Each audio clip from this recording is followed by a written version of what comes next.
T'as une minute? Aujourd'hui, on va s'intéresser au franc CFA, cette monnaie qu'on utilise depuis plus de 75 ans en Afrique et qui, malgré le temps, freine toujours notre développement. Le franc CFA n'est pas une monnaie africaine. Il a été créé en 1945 par la France à l'époque coloniale et reste aujourd'hui rattaché à l'euro sous contrôle extérieur.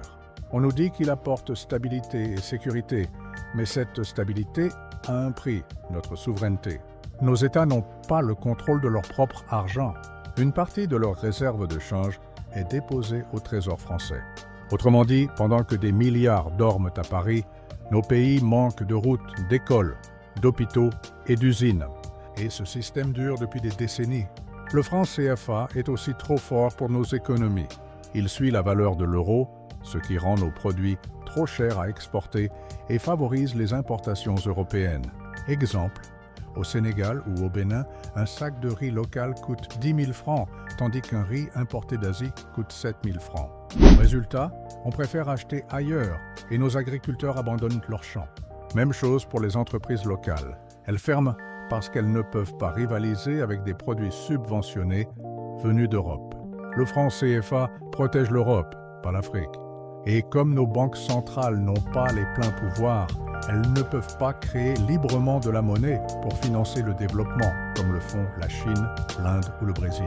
Résultat, pour construire une autoroute ou une centrale électrique, nos pays doivent emprunter à l'étranger. On s'endette, on paie des intérêts et on reste dépendant. Et pourtant, certains disent « mais la Côte d'Ivoire, le Sénégal ou le Cameroun ont une bonne croissance ».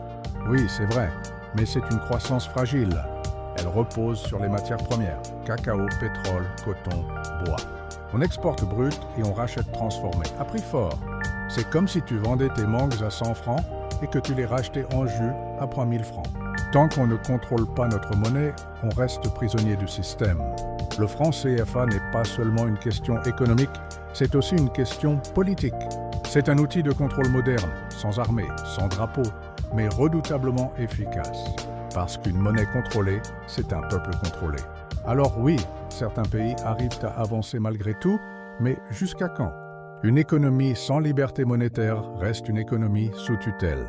Et aucun pays ne s'est développé durablement en restant dépendant d'une puissance étrangère. Le franc CFA, c'est comme conduire une voiture avec le frein à main tirée.